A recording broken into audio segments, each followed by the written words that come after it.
Hello, everybody, and welcome to another wonderful episode of The Best Games, period. I'm your host, Jack Gardner, and with me this week, as always, is the intrepid and dashing Naomi Lugo. That's right, intrepid and dashing, like a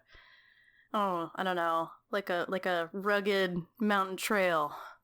Like Balto from the movie Balto. Oh my God, like Balto.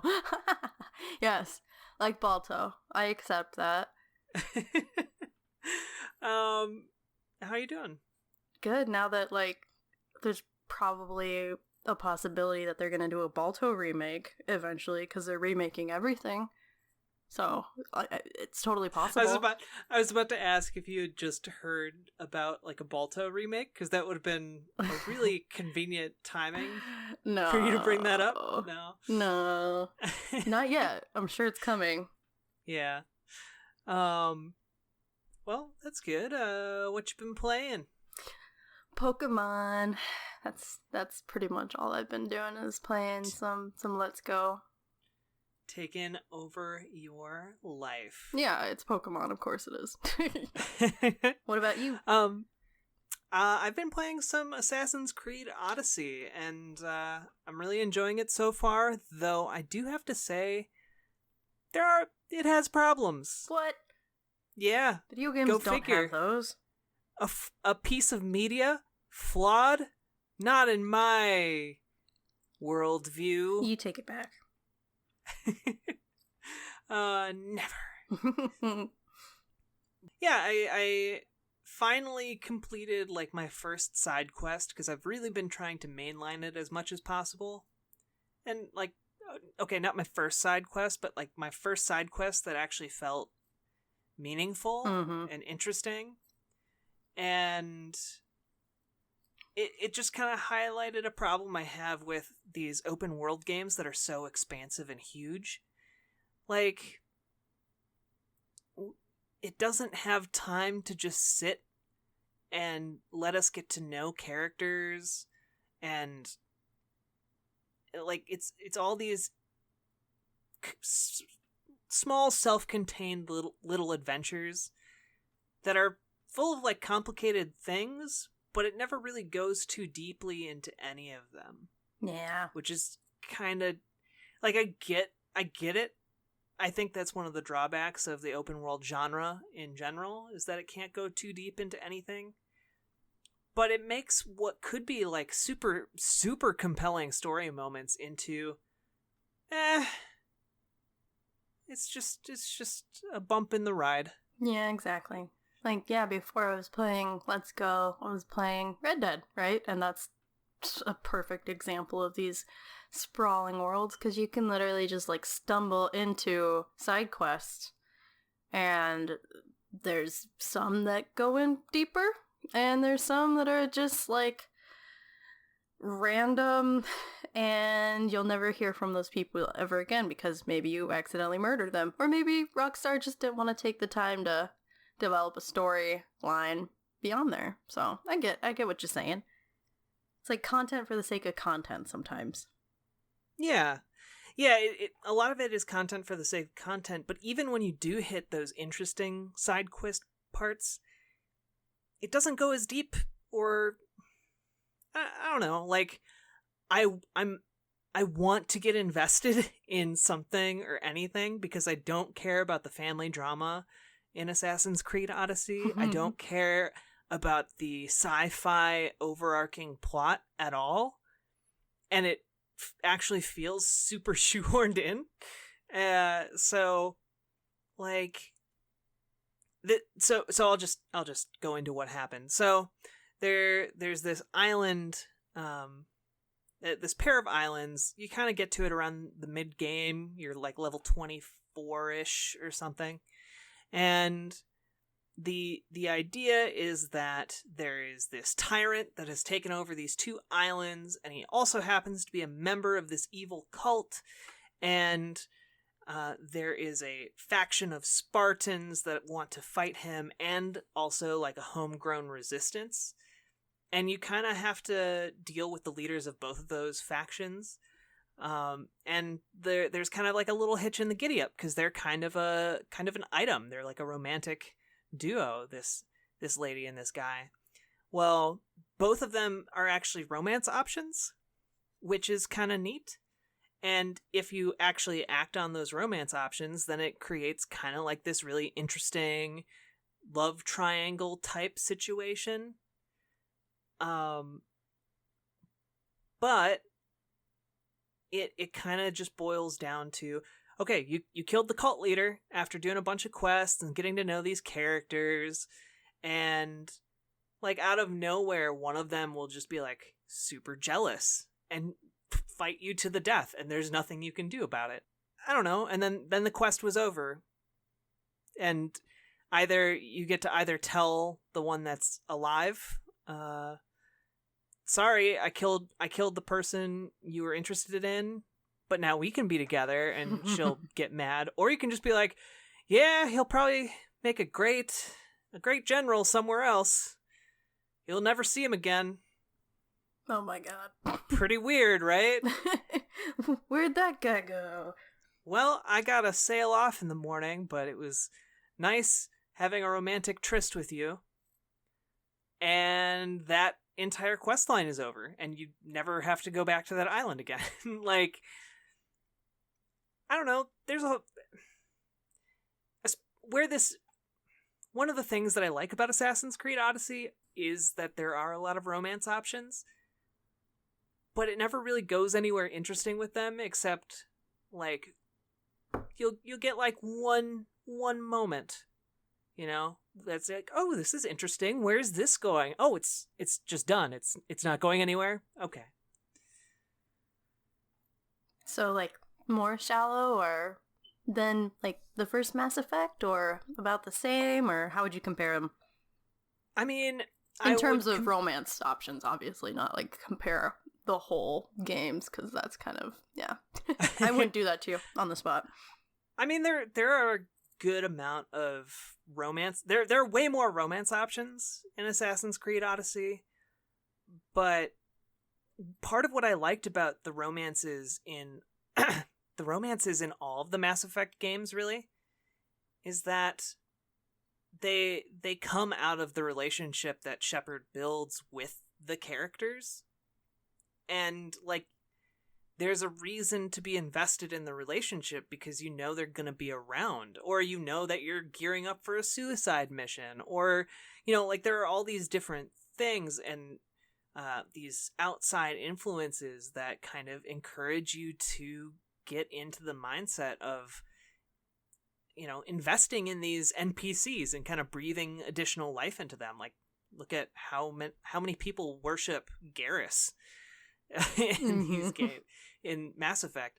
No one's gonna remember any of these NPCs, and apparently, like, the consensus among kind of what I was seeing online is that the romance triangle that I got to yesterday is like the best romance in the game, which is kind of a bummer. Not that Assassin's Creed Odyssey needs to be a dating simulator too, on top of everything else, but it'd be nice if it went a little bit deeper with all of these, you know, powerful human emotions that it's just kind of not doing anything with. Yeah. Yeah. I hear you. You want these relationships to matter. Yeah, I mean, when I boil it down to it, I think one of the biggest reasons I have a general dislike of open world games and also a general dislike of MMORPGs is that I don't feel like any of my actions as a player really matters. Because in an MMO, I can see 100 other people doing exactly the same thing that I'm doing. I can see them all turning in the same quests at the same time. It's hard to feel special, like you're having, not even special, but like you're having any impact on the world.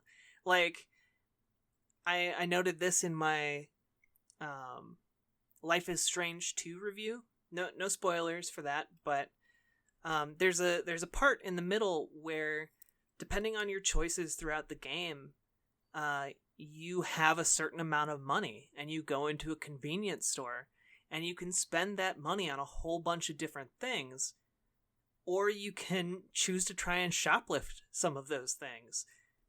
And it makes for this really compelling gameplay interaction that I've never gotten in anything else, where I'm like trying to weigh how far like $24.75 can get me in this convenience store when I'm trying to buy like food for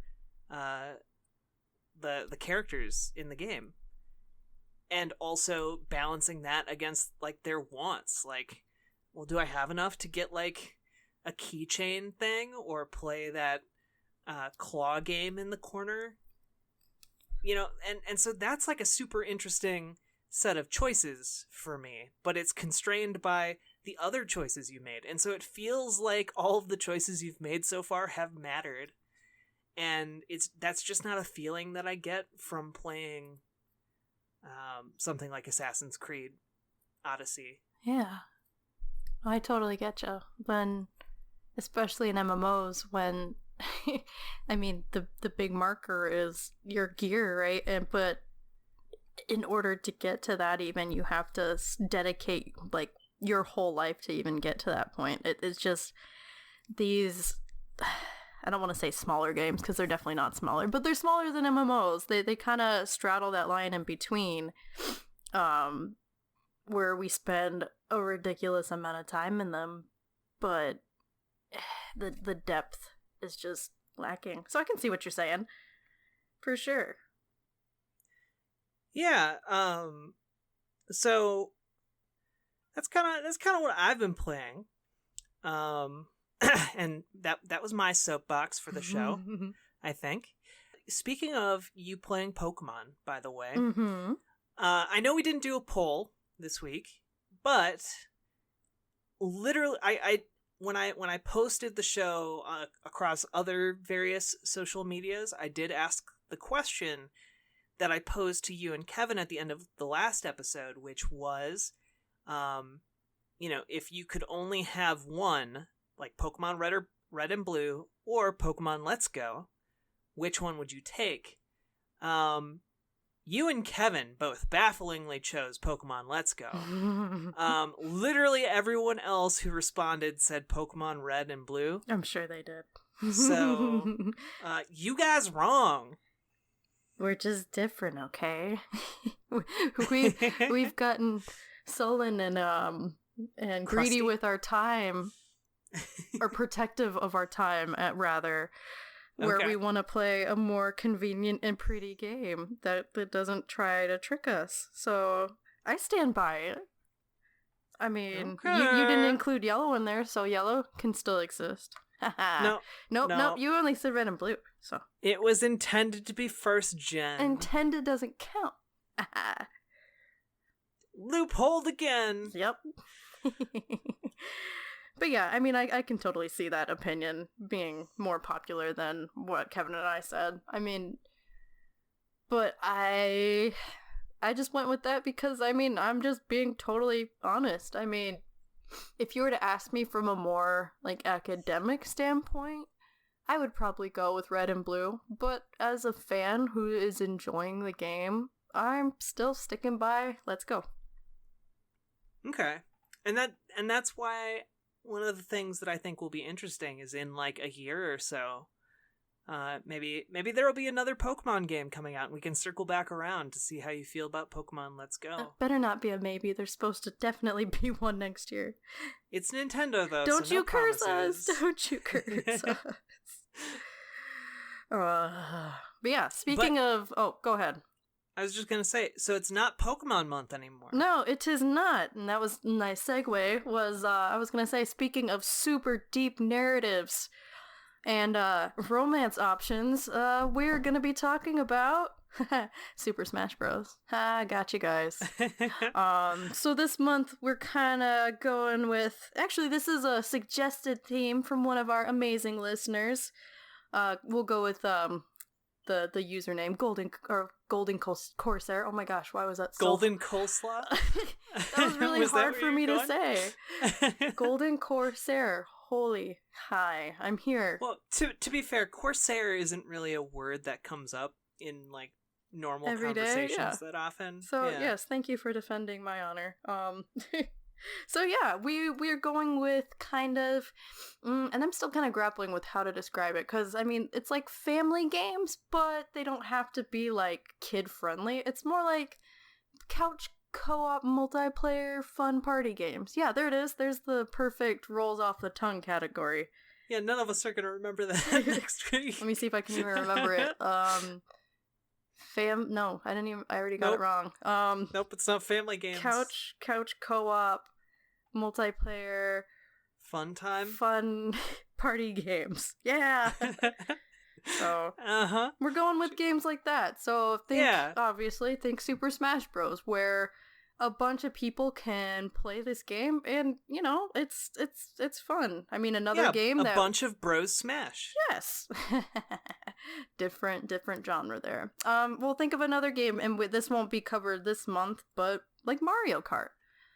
We already covered Mario Kart back in the day sometime. But just games like that. So it's a nice way to end off the year, is games that can be played with peeps, because the holiday time is all about reconnecting with people and chilling, and you know, no stress. Obviously there's no stress around the holidays. Absolutely none. Oh. Family time is nothing but fun, stress-free. Blah, blah, blah. We're being so sincere. So very. But yeah, so this week we're going to be talking about Super Smash Brothers, which, to be honest, I can't believe it took us this long to talk about it. Mm-hmm. It feels like that should have been like number 5 on the list of games to talk about, but it wasn't. So we're talking about it this week. On episode 120? Yep. Something like that? It is 120. Okay. Yeah. Not quite 420, but 120. What are we, 14 here? Only Blaze a quarter of it. Oh my god. You're fired. Not even a quarter of it, because that's not how math works. That's not math at all. Yeah, we're just going to be talking about OG Super Smash Brothers, because I feel like that game doesn't get talked about enough unless you're diving into weird, like, fan theories about Super Smash Brothers and its story.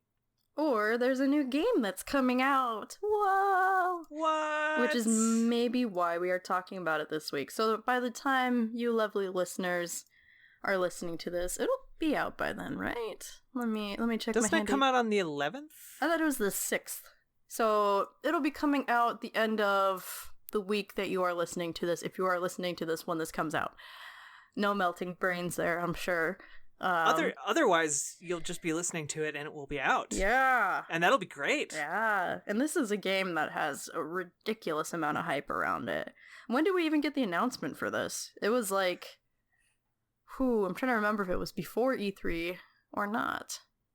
Because Nintendo does its own thing. But when it was announced, it was kind of coy. We just got the Smash symbol in like the what are they called, the squidling's eye or something like that, and everyone freaked out. Yeah. Do you remember that moment, or am I just like making that up? I feel like I remember something like that. yeah and it was probably at like the end of one of Nintendo Directs, probably before E3, and so it was just a really quick little teaser trailer, and you could see the little, and what are they called? Squidlings? Squid Squid Kids? Squid Kids, yeah, one of those. And then the symbol just started blazing in their eye, and that was just the moment that made everyone just freak out. And since then we've had wonderful little glimpses into this game, including I think it was 2 trailers back now where everyone was just obliterated, and we talked about that in the intro of one of our shows. Yeah, that was... Oh my god, that was such a great trailer. Man, if there is one note to go out on, it feels like this is it. Like, I don't know. I don't know that Masahiro Sakurai is going to come back to make any more of these freaking games. Yeah.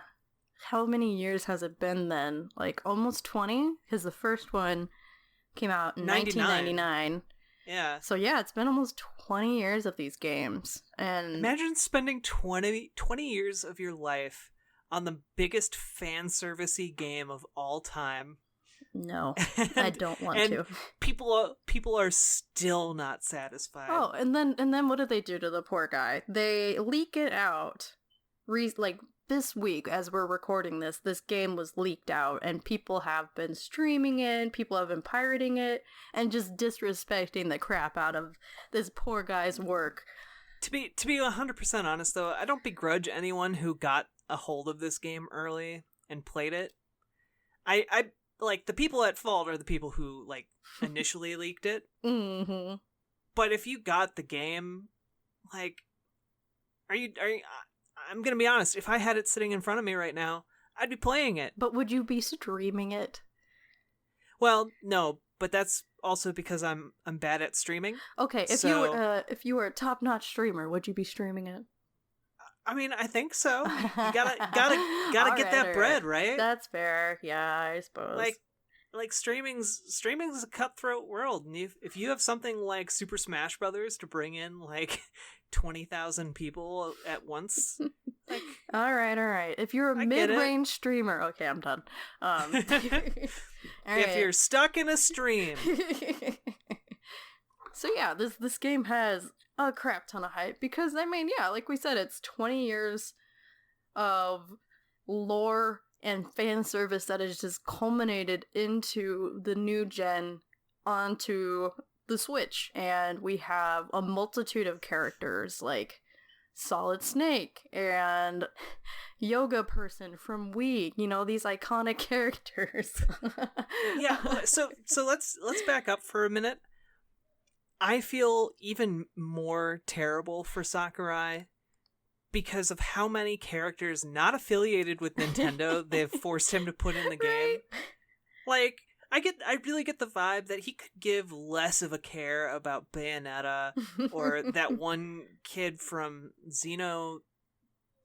I keep wanting to say Gears, but that's not right. No, Xenosaga. Xenoblade Chronicles. Xenoblade, yeah.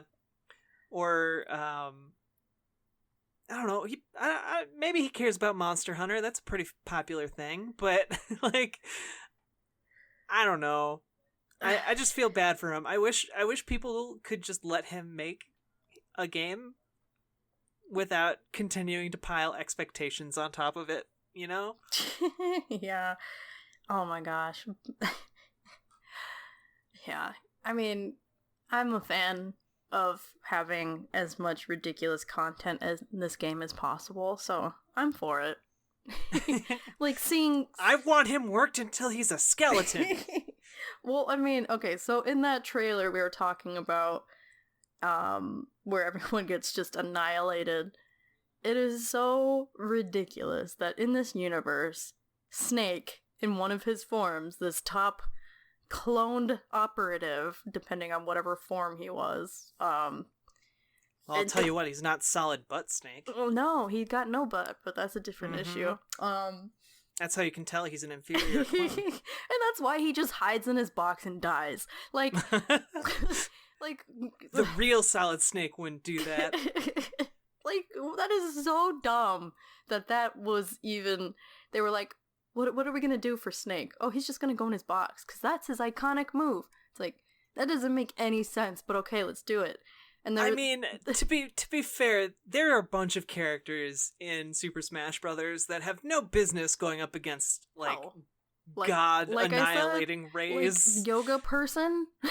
Like Mute Face and Yoga Person? That... Oh my gosh. I don't know, maybe she's attuned to the chakras of the universe. Oh my god. I will say, though, I am definitely a Kirby fan, so the fact that Kirby is going to be saving the world just makes my heart melt, because Kirby. All right. Yeah, so I'm excited. Yeah, me too. I'm super excited. I just got my Switch. It isn't set up yet because I haven't had time, but I have that game pre-ordered and Ready to go. So I'm excited to play. I haven't played for a very long time any Super Smash Brothers, and I used to be really good, but I'm probably really bad now. But it's still gonna be fun. Well, I'm gonna have to kidnap you and your Switch, and we're gonna have to play because I did not pre-order it. So, okay, so OG Super Smash Brothers, yeah, the weird one. if it's possible to say that it's the weird one out of, I mean, if you look at, I guess, the story of all of the other Super Smash Brothers, it's I consider it the weirdest one. I mean, I'm gonna be honest and say that I haven't really paid attention to the story in any Smash Brothers except for when we got those ridiculous and amazing trailers, so I'm behind on my lore. Okay. I was there for, I mean, I played single player in the first one, but that doesn't mean I remember any of it. Okay, well, so the newest one has that whole storyline with Kirby. And Super Smash Bros. Brawl had Subspace Emissary, about the video game multiverse being invaded by like alternate dimensional beings, which seems very similar to what's happening in this new one, though I get more of a angelic / demonic vibe. So maybe they're just escalating it from like weird ambiguous sci-fi to weirder ambiguous sci-fi weird spirituality fantasy. I don't know. But then you have the Melee, which was much more traditional, just kind of going straight through, didn't really have a story. You fight the Master Hand, boom, you're kind of done. And then you go to Super Smash Brothers OG, and that game is basically kids playing with toys. Like that's why the Master Hand exists in the first place. Mm-hmm. Because it's supposed to represent like the kid that's playing with the toys. And like it's kind of a weird, I guess if you think about it, it's kind of like a weird violent Toy Story thing, if like the toys had to beat up Sid instead of scaring him at the end of Toy Story. Oh, that's great. So all of the characters are just toys in a toy box, and I kind of like that. I like how simple that is and how accurate to how that game is played. Just smashing toys together. I mean, basically, yeah, right? I mean, that's basically what it is. Yeah, okay. Just like it's smashing toys together if you could actually, like, visually see what your imagination was coming up with, you know? And making sound effects and summoning random power-ups. Yeah. I don't know. I feel like that's pretty universal. You summoned power-ups when you were playing with toys back in the day? I mean, I played a lot with Legos, and so like if your good guy Legos got into trouble, they could like summon, you know, like not necessarily summon, but then suddenly like a spaceship would show up, and like, you know, suddenly they'd have a spaceship full of lasers and they could defeat the giant Tyrannosaurus Rex or something like that. You know what I'm talking about. Yeah. It's a thing.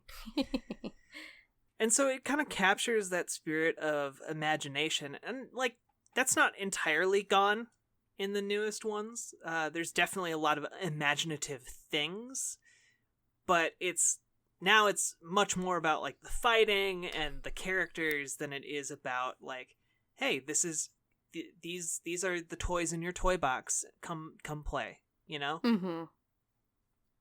I was just gonna ask, have you seen this for sale in like used game stores? Which one specifically? Because the OG. Oh, yeah. Oh, yeah. Definitely. I have a copy. Do you remember how much it was? This was our copy from back in the day. Oh, okay. So, no. Well, I'll tell you, it's $60. Oh my god, of course it is. Like, well, I'll even, actually, I will check right now. I will go to the internet and type in used copy of Super Smash Bros. And okay, actually it's much cheaper than I said it was. But lies. I think it's worth saying that last time I saw it for sale in a used game store, it was $60, and there was also like one with the box that was $80. So I'm just saying it's a good game that has retained its value over time. Yeah, and I mean that's even not that expensive, because I don't know, like some games of that era and that tout are way more expensive. Like if you were to go and try to buy a copy of Ocarina of Time, I feel like it's more expensive, especially in box. That would just, I don't know. I'm just kind of spitballing though, so I could be totally wrong. Ew, clean up your spitballs. No, I'm just gonna leave him here on the floor. And now, listeners, you have to imagine that the whole time. But like, which of these was the game where that one like character that was supposed to be a mascot turned out to be the bad guy? It was like the polygon face thing. What are you talking about? That wasn't enough information for you? Great. No. I'll do some research on the side here. But, I mean, that's the only other time that I paid attention to story, but I can never... Polygon face guy. Faced guy.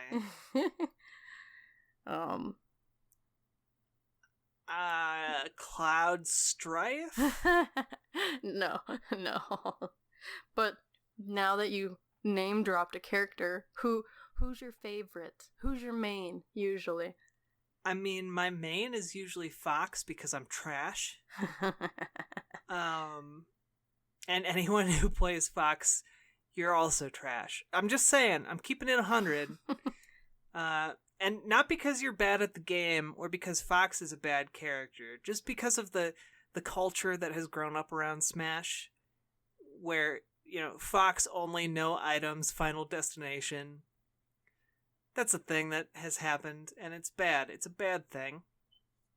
I think in terms of who I like the best personally, it's hard to say in like the newer ones, but definitely in the original, I had a big soft spot for Kirby because he could like suck people up. He could suck people up and then walk off the stage. Why are you laughing? No reason. Why are you laughing? Totally. No reason. He could at suck all. people up and walk off the stage. And spit them out. Oh god.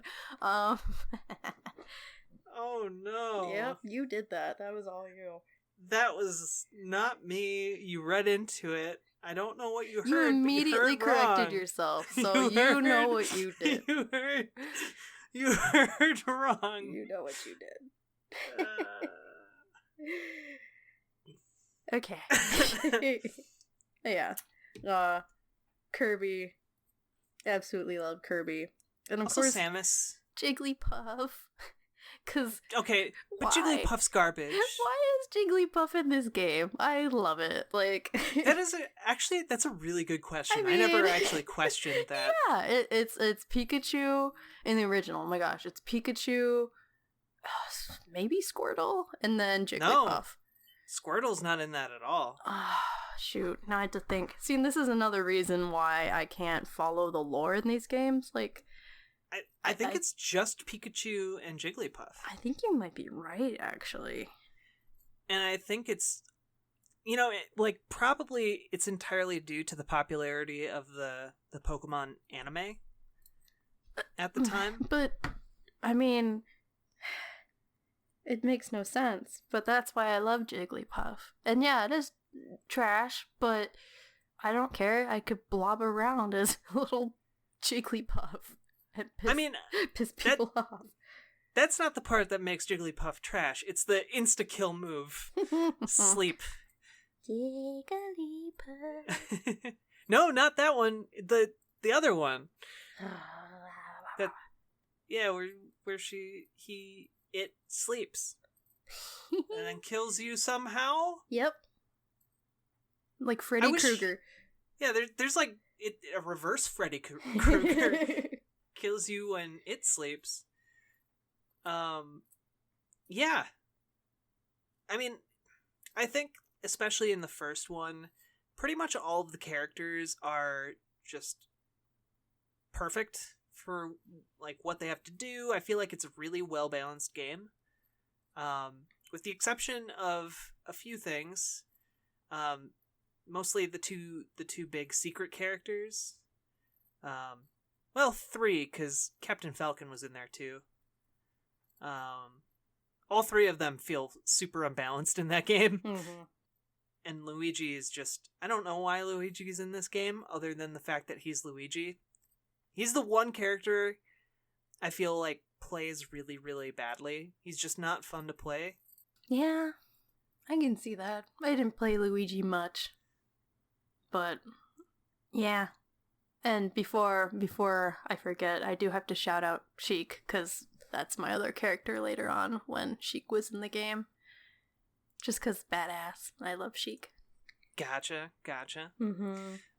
Yeah, so this game came out in 1999. That's crazy. It...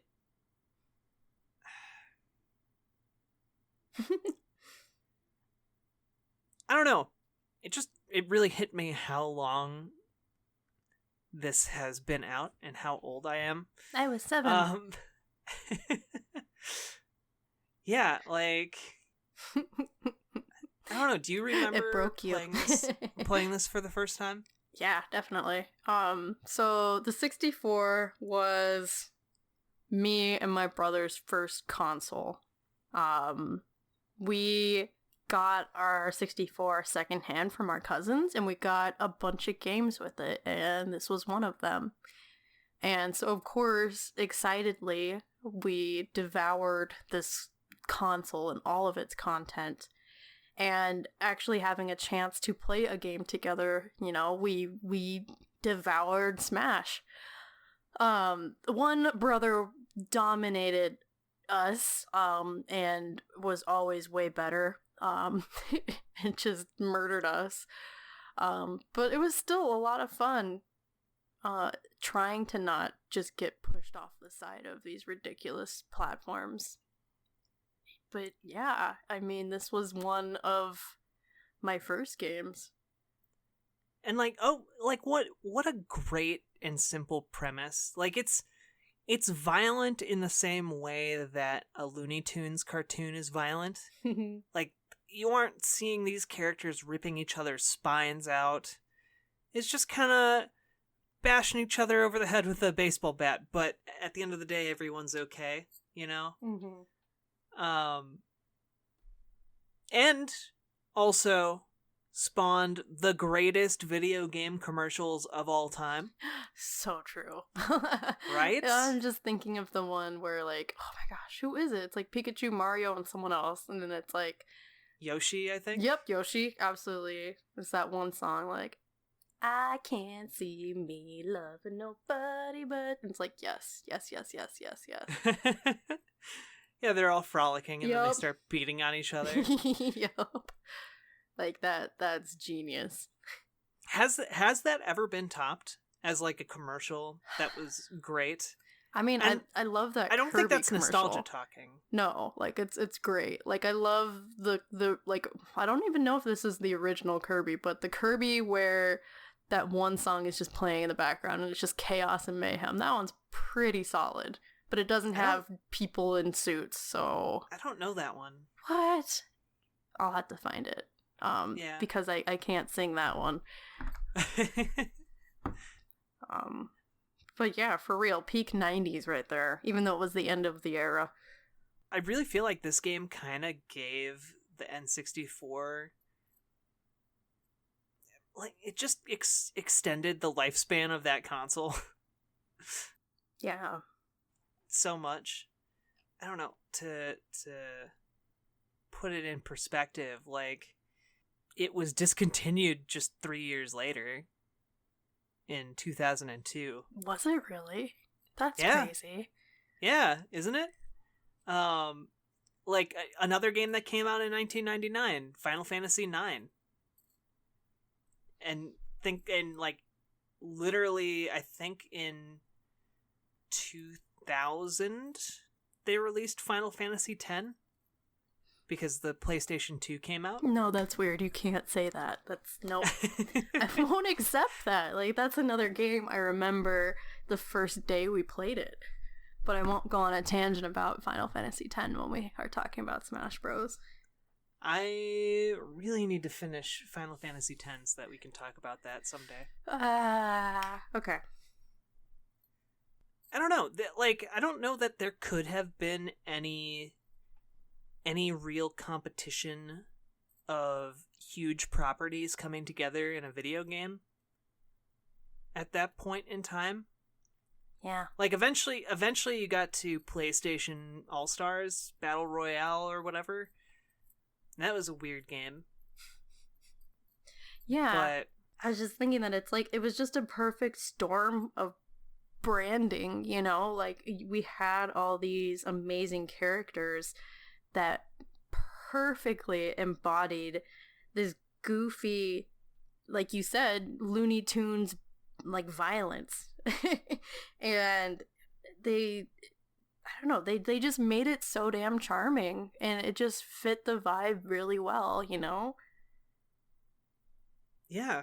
No, yeah, like, I think it was an instance where Nintendo's adherence to kind of its attempt to kind of Disney-fy video games really, really paid off, because even though they're across all different genres and even like different aesthetic styles, the general theme allows them all to come together and it, like, not make it weird, Yeah. I guess. Well, it's like back in the day. I mean, Ness is in the first game, right? Yeah. Yeah, so like, I had And no he's garbage. I had no idea who Ness was, but I still, like, back in the day when I played this game, but I still appreciated his character and what he brought to Smash as a playable character. Like, they stood on their own and not just on the novelty of their own franchises. Yeah, no, you're 100% right. Like, this was the kind of game that tapped into the spirit of the times, that had people arguing the N64 is better than the PlayStation 1, you know, or that lingering sense of loyalty to different brands that was really strong in the 90s. And that helped kind of propel this game, because people would be arguing about their favorite characters, which character is the best, you know, which stage is the best. Which, that brings up an interesting question. Which stage do you like the best out of, like, the original ones? My goodness, that's a tough question. And I'm gonna just lob it back at you while I think. I have two. I really like the Hyrule one. That's solid. With the different, the tornadoes that appear, and the weird way the platforms are all set up. It's not like any other stage, and you can kind of hide in different corners and, like, play King of the Hill. It's the kind of stage you can really make your own sort of game within the game on.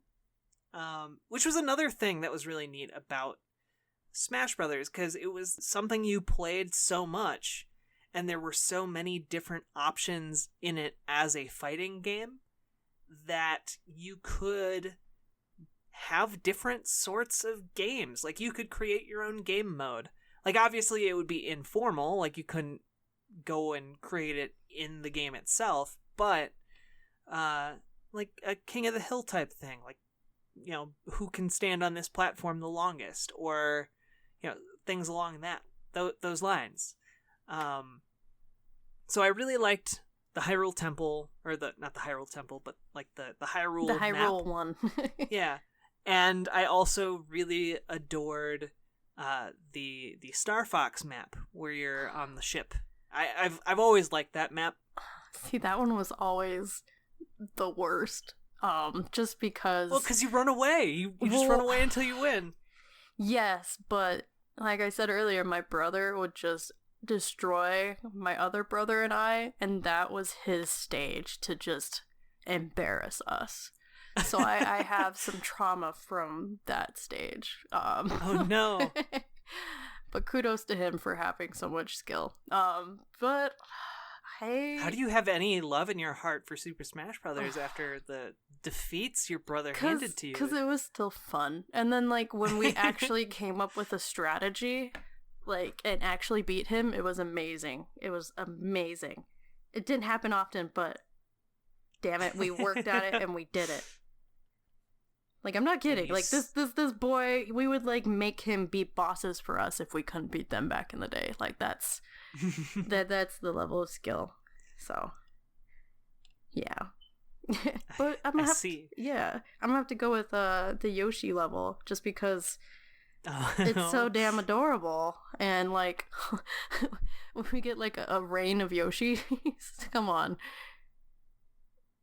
So cute. Yeah. Oh, my goodness. This game, I don't know.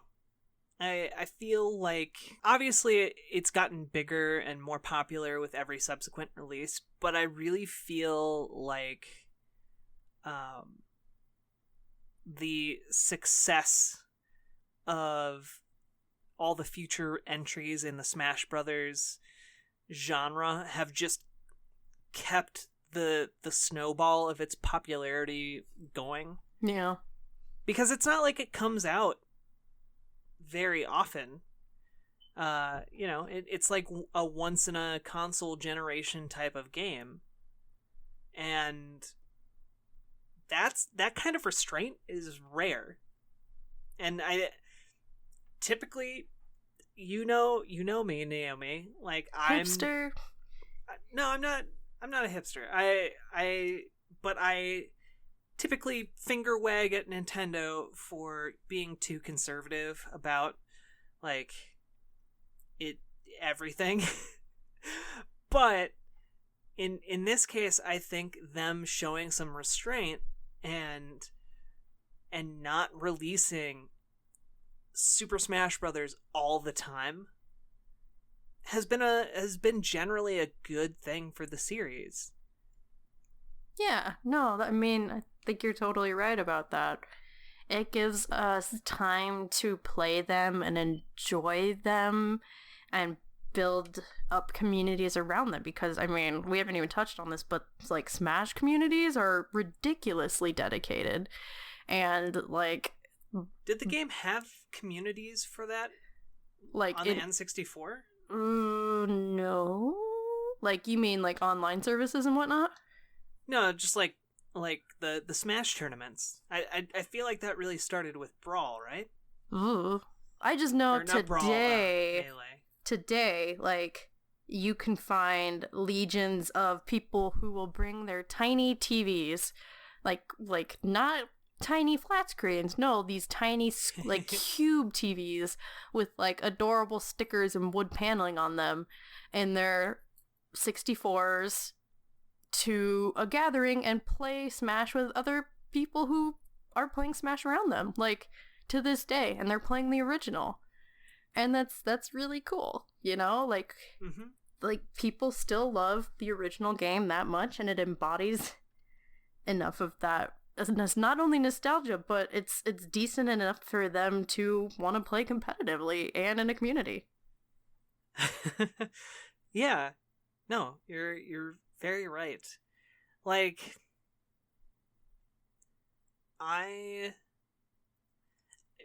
sorry, my brain just went on a super tangent, But it'd be super cool to see Super Smash Brothers branch out into other genres of video games. Kind of like, I don't know, kind of like how Mario Kart spun off into Mario Party and then spun off into, like, all these other different genres of games. I think, like, especially with the bigger narrative focus that the series has taken in recent years, imagine, like, I don't know, like a 3DS game or a turn-based strategy game kind of along the same lines as Final Fantasy Tactics, but for Super Smash Brothers. It sounds adorable. Doesn't it? I want to play that so bad. Sorry. Okay. Just a thought. Our brains can dream up adorable games. That's totally fine. Maybe the Nintendo gods will hear that request and it'll become reality. They're not gods. They're a publicly traded corporation, probably. They might be private, I don't know. Who knows? Nerds. Yeah, and there's definitely plenty for Smash. So, I mean, we're about that time. Oh, and before we conclude, I did look up for Contrarian Corner, but there wasn't a lot of good reviews. Really? On Metacritic, at least, yeah. I mean, I could... On Metacritic? Yeah. No, no and I don't reviews. I don't mean that there weren't, like positive reviews. I mean, like, the reviews that are on there are just kind of, like, meh. So I'll spare listeners this. So I'm just gonna forego this week. Okay. Yeah. But just so you know, we didn't just forget, because we can do that, too. All right. Yeah. So do you think this is one of the best games of all time? Do you think that this is a best game, period? Yes, I do. It is not only solid in its game design, it's fun, it's colorful, it's charming and engaging, and it's created a legacy for itself that people still respect, and we're gonna see another addition to that franchise that's probably not gonna die until Sakurai rage quits. And even then, we'll probably reanimate him and never let him rest. So, yes, I do think this is one of the best games, period. All right. Yeah, I have to say yes, too. Like, I know that the popular opinion these days with youngsters is that older games get too much credit sometimes, and I think that's like probably a fair response, right? Yeah. Like, sometimes you just can't go back to those old games. They're not as fun to play because we've found better ways to design games. But Super Smash Brothers is a game that really should fall into the camp of something that's not worth going back to.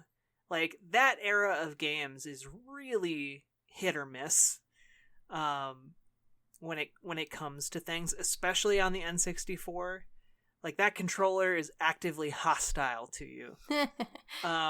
Especially if you didn't grow up with it and, like, force yourself to learn how to love it. Well, it's like, small tangent, but I went to play Pokemon Snap when we did that episode, and I couldn't remember how to hold the damn thing, and I felt like such an idiot. Anyway, proceed. But yeah, it's not a user-friendly environment, I guess. Like, the controllers we have now are pretty... They all feel pretty darn great across the board. Like, I love the PlayStation 4 controller. I love the Xbox One controller. I'm middling on the Switch controller, but, like, you still get how to use it really intuitively. And that's not the case for the N64. And the graphical style has not aged well. but it's still colorful. It's still fun. It's still imaginative. It still it still works, and it doesn't feel like it should, but it's still really fun. Like, I have a great time. Anyone pulls out the original Smash Brothers and we play, and like, even if I'm not very good, it's still like just a fun romp. And that's, I think that's a testament to how well that game is made and how much love and care was put into it, that even almost 20 years after it came out, it's still very playable and very fun, and the design holds up really, really well. Yeah. Agreed. Yeah. So yes. Yes. Best game, period. Yeah. And done. We did it. I feel like that's the first game we've agreed on for a while. Is it? Maybe. Because, well, I mean, Pokemon month, of course, you know where I stood on all those games, so. Is there a Pokemon game you don't like? I don't like the Magikarp Jump mobile game. I mean, that sounds like a garbage game from the outset. Like, it is. What about a real game? I didn't like Diamond and Pearl as much as the other games, but I don't hate it. Like, are there any of the spin-off games that you don't like? Well, I haven't played all of them yet, but I really liked Mystery Dungeon, what I got to play of it. So, probably not. Okay. I'm just curious. I mean, not yet. And I haven't played Show Detective me your Pikachu, hatred. so I don't know. Okay. Well, how do we close out the show? If you want to find us, we are on the social medias, the socials, as Naomi puts it. Yeah. And you can find us at Best Games period on Twitter, and we also have an Instagram, and we have a YouTube channel. We have all sorts of things. It's good stuff, and you can find us on all of those places. And we tweet about the show and like when it's coming up and what we're doing. And we sometimes run polls that you can participate in and get your voice heard on the show. There are all sorts of fun things that we're doing. And if you really want to support the show, if you really like what we're doing, or just want to support two crazy kids, you can head over to patreon.com/bestgamesperiod. And there you will find that we post special episodes just for our backers. And for as little as $1 a month, you can gain access to all of those.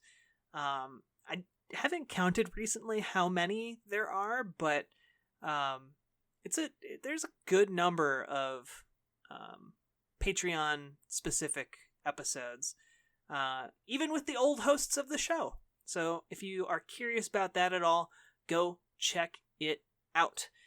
And with that, you can also find us over on community.extra-life.org. And if you're sitting there going, hey, what's Extra Life? Well, I have some news for you. It's an awesome charity where you help raise money for sick and injured kids all across the United States and Canada by playing games. They can be tabletop games. They can be outdoor games. They can be video games. And you can raise all of that money by shaking down your friends, family, or strangers. And, inviting them over for a fun game night and be like, hey, come to my game night, $5 buy-in, all of that money is going to children. Boom. You just helped some kids and also had a fun game night. So give that a shot. You can learn more over at extra-life.org. And Another cool thing is that when you sign up, you can actually choose which Children's Miracle Network hospital you want to support, and 100% of everything you raise goes directly to that hospital to help sick and injured kids. So, go do that. Now. I'm kidding. And with that, I think we're done, right? Yeah, I think Anything you got else? it. No. Anything you want to get off your chest?